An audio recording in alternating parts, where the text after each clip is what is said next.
19 novembre 91. Sembrava una banale rapina in principio, ma quando gli uomini della mobile hanno visto i documenti del morto, hanno capito subito che invece era una vendetta. Una vendetta covata per anni. Hanno sparato al pentito della banda della Magliana, all'uomo che aveva fatto finire in galera la più pericolosa accolita di malviventi che abbia mai calcato le scene della mala romana.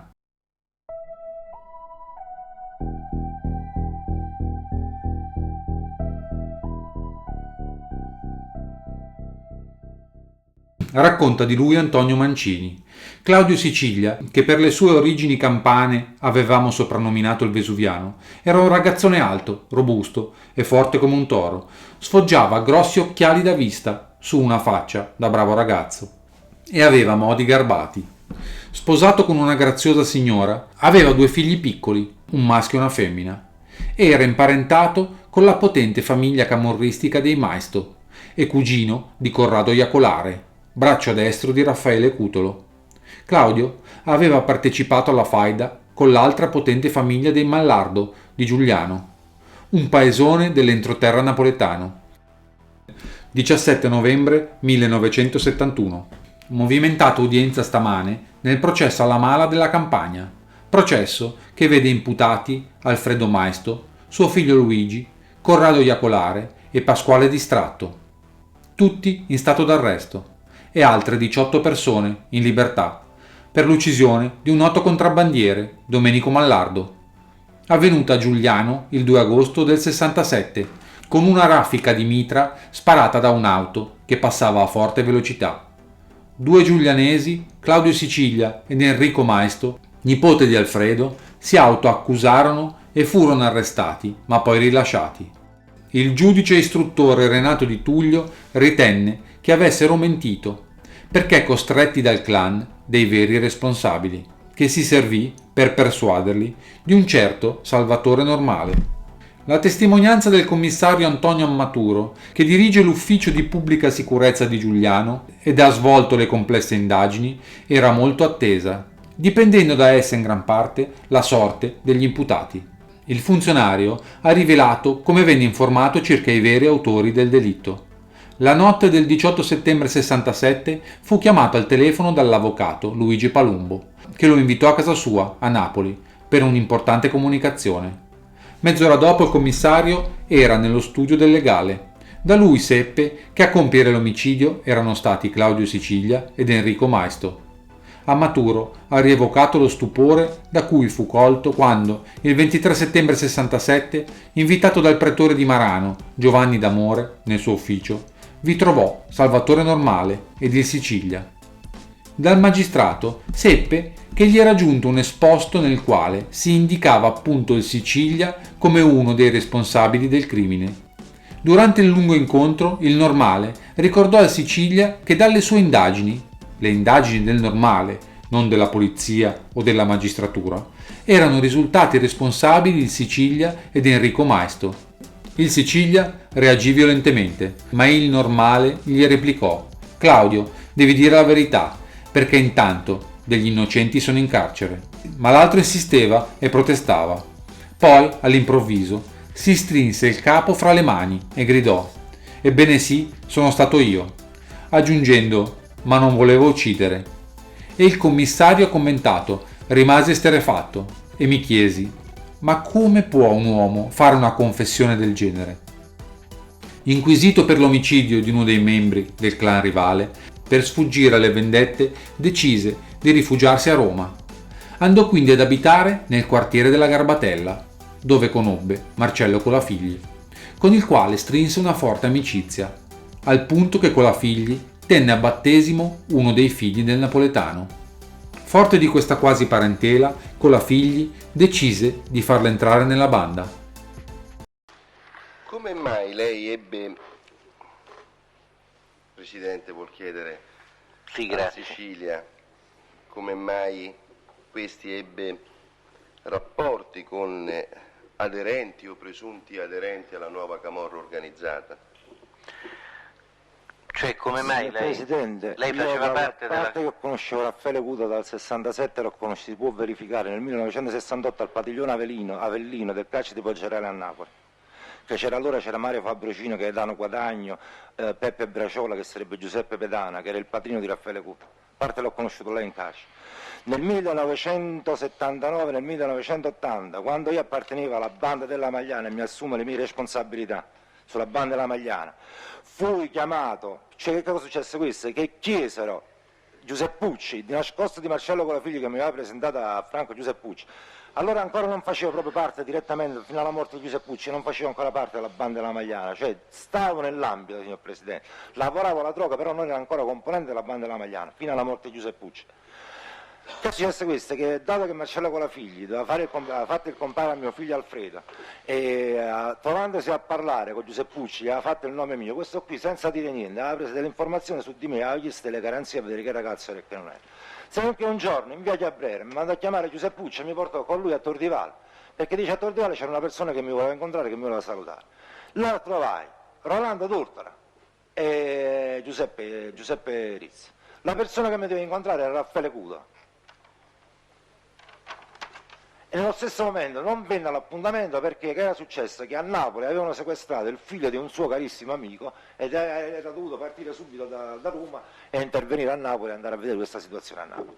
Poi i miei legami, a parte con Corrado Colare, con la NSCO che risalgono da tempi recenti al 77-78 a Napoli, che già io stavo in rapporti con Corrado Colare e con parecchie persone dell'NSCO, qui a Roma l'ho consolidati perché loro, la banda della Magliana, Nicolino Seris, era un esponente della banda della Magliana. Giuseppe Magliulo, signor Presidente, detto il killer di Ostia, era un esponente della banda della Magliana. E qui in Napoli, lo dico, ha ammazzato 2 persone per ordine di Raffaele Cutola nel carcere di Badacarro. Il ruolo era quello di custode, distributore della droga e responsabile della cassa comune. Qui venivano depositati gli introiti delle attività con cui mensilmente venivano pagati gli stipendi per ognuno dei membri della banda. Gestire gli affari, aprire i contatti con le altre organizzazioni criminali, corrompere uomini delle forze dell'ordine ed entrare nei gangli degli uffici giudiziari. Erano i punti forti del Vesuviano. Ben presto entrò nelle grazie di tutta la banda. Abitava in via Chiabrera, proprio sopra il bar che quelli della Magliana avevano eletto come punto d'incontro, e spesso salivano a casa sua per parlare di affari e progetti. Di solito, racconta Mancini, al termine di quelle riunioni c'era sempre qualcuno che lo distraeva, qualcun altro di soppiatto gli sottraeva qualche oggetto di valore, semplicemente per il gusto di vederlo inveire e scazzottare amichevolmente con l'altro gigante della banda, Marcellone Colafigli. 21 gennaio 82. Lo hanno identificato, si chiamava Massimo Barbieri, 31 anni. L'uomo prima assassinato e poi bruciato in un campo, in fondo a via di Mezzocamino, all'Ostiense. Barbieri era considerato un personaggio di primo piano nella malavita romana, implicato in quelli che vengono considerati i settori chiave del crimine organizzato: sequestri di persona e traffico di droga. Un giro pericoloso dove sono i killer a saldare i conti. Nel 78 Barbieri venne inquisito dagli agenti della squadra mobile perché è sospettato di collegamenti con l'anonima che aveva sequestrato il duca Massimiliano Grazioli. Un anno dopo fu invece arrestato per tentato omicidio nei confronti di un altro boss della mala, Claudio Sicilia, che rimase ferito in una sparatoria in via Chiabrera. Potrebbe forse essere questa, secondo gli inquirenti, la pista giusta per far luce sull'uccisione del Barbieri. Recentemente infatti Claudio Sicilia era finito in carcere dopo la scoperta di un vero e proprio arsenale all'interno del Ministero della Sanità. Con lui sono stati arrestati un custode del Ministero e altri 4 pregiudicati. Dice Mancini: ero detenuto nel supercarcere dell'isola di Pianosa quando lessi che Claudio il Vesuviano aveva subito un attentato a colpi d'arma da fuoco, e tra notizie raccolte attraverso corrispondenza e mezze parole mi fecero capire che a sparargli era stato uno della banda, che qualche tempo prima Claudio aveva gonfiato di botte.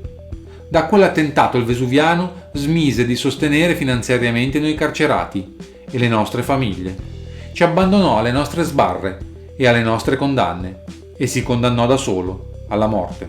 Era il 1986, o forse l'87, quando, sentendosi una pistola puntata continuamente addosso, Sicilia decise di pentirsi. Parlò di mezzo mondo, raccontò molte verità e anche qualche rancorosa bugia.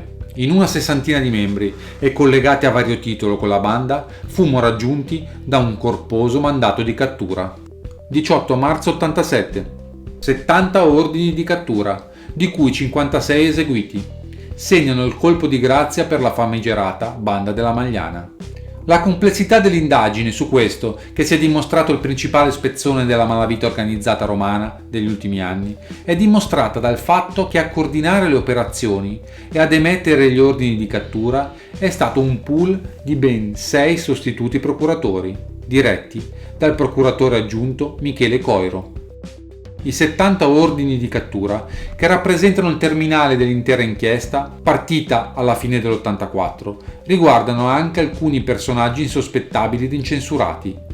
Il pellicciaio Alberto Chiesa, Gianni Travaglini, uno dei più importanti commercianti d'auto, Biagio Alesse, impiegato al Ministero della Sanità, già responsabile di un traffico di armi coi terroristi di destra, Carla De Gibellis, moglie di Maurizio Abbatino, Antonietta Carnovale, sorella del boss Antonio. L'inchiesta ha preso quota grazie alla collaborazione con gli inquirenti di un pregiudicato considerato uno dei boss della malavita romana, Claudio Sicilia, 42 anni, pentito dopo essere scampato per 2 volte ai killer dei suoi rivali. La seconda volta, il 23 marzo 86, restò fra la vita e la morte per molti giorni. 29 marzo 87.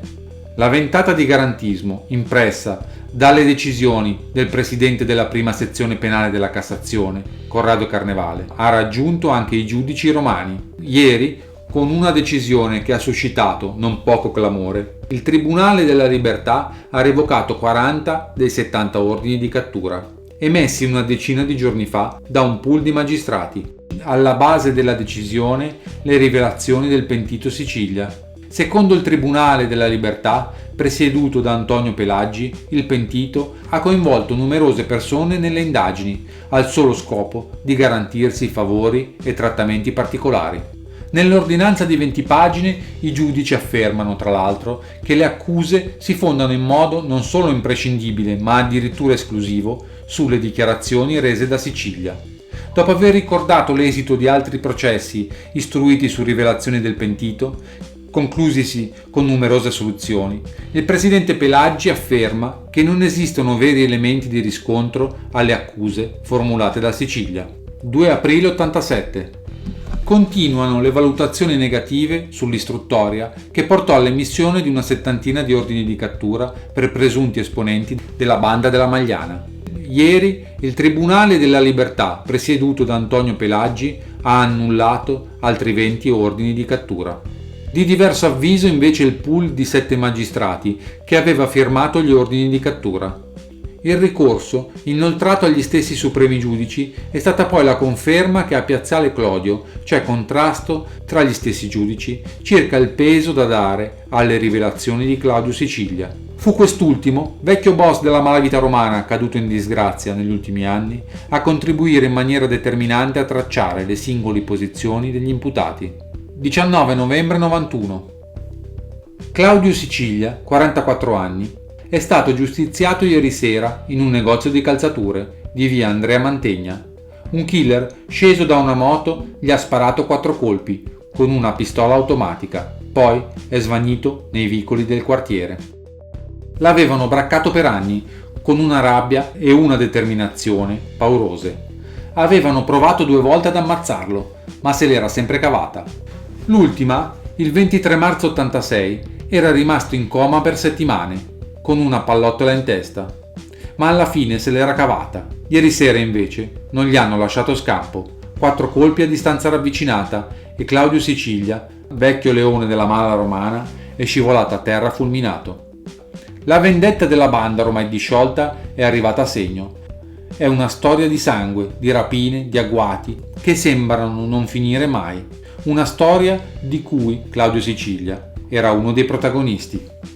Era stato lui infatti a dare un nome ad ogni omicidio, ad indicare chi fossero i responsabili delle rapine, chi chi teneva i contatti con la mafia e la camorra, chi gestiva il traffico della droga. Quando aveva visto che il suo tradimento non era servito a niente, Sicilia aveva tentato di uccidersi, dandosi fuoco con la benzina, ma se l'era cavata ancora una volta ed aveva continuato ad indossare i panni pesanti del pentito. Oramai era lo storico della malavita e ci si rivolgeva a lui quando serviva un dettaglio, un collegamento particolare. Tutto questo non gli aveva fruttato niente, era rimasto in carcere fino al dicembre del 90, poi gli avevano concesso gli arresti domiciliari e solo 4 mesi fa la libertà. Era stato a vivere a Tormarancia con la moglie. Nessuno doveva sapere dove era la sua casa, ma i suoi vecchi amici devono averlo scoperto. O forse qualcuno lo ha tradito, qualcuno ha avvertito i killer che ieri sera, verso le 8:30, sarebbe passato a salutare i suoi amici, quelli del negozio di calzature. 20 novembre 91. Difficile scoprire chi l'ha ucciso. Con l'elenco dei suoi nemici, Claudio Sicilia poteva riempire un elenco del telefono, ma qualche idea alla squadra mobile ce l'hanno, intuizioni più che indizi. L'assassinio del boss, del resto, è una di quelle faccende in cui si ragiona più per intuizione che sulla base di elementi precisi. La prima idea parte da un fatto: i 2 killer in moto non avevano il casco. Vuol dire che non temevano di essere riconosciuti, forse perché venivano da fuori. Da Napoli? Può darsi. In fondo, i legami del malavitoso con la sua terra d'origine sono sempre stati molto forti. Proprio a Napoli lo avevano gambizzato nel luglio del 79 e anche quando ha deciso di cantare, molte pagine di verbali le ha dedicate proprio alla camorra. Erano i tempi di Raffaele Cutolo e della sua nuova camorra organizzata. A Napoli porta un'altra deduzione, anche questa basata su elementi concreti. Uscito di galera, a luglio, Sicilia girava su una croma, col radiotelefono, possedeva 2 appartamenti e mostrava di avere sempre molti soldi a disposizione. Forse era tornato in affari, cioè nel giro della droga, suo habitat naturale per almeno 10 anni. E gli affari di droga, con chi trattarli se non con i suoi amici della camorra? Ma sono solo intuizioni, ipotesi di lavoro. Perché l'assassinio potrebbe invece essere proprio la vendetta dei suoi ex accoliti, quelli della Magliana. Sono morti quasi tutti, ma qualcuno in circolazione c'è ancora. E di sicuro deve avere ancora il dente avvelenato con il traditore. Nicola Cavaliere, il capo della mobile che lo ha conosciuto negli anni ruggenti, dice adesso che chiamarlo pentito forse è impreciso, perché Sicilia aveva deciso in effetti di raccontare tutto quello che sapeva, ma non aveva la mentalità del pentito, né aveva mai chiesto niente in cambio della sua fluviale confessione. Chissà, forse lo aveva fatto per rabbia, perché da vivo Sicilia era un tipo impulsivo, tanto da darsi fuoco quando i giudici gli avevano annunciato di non credere alle sue dichiarazioni.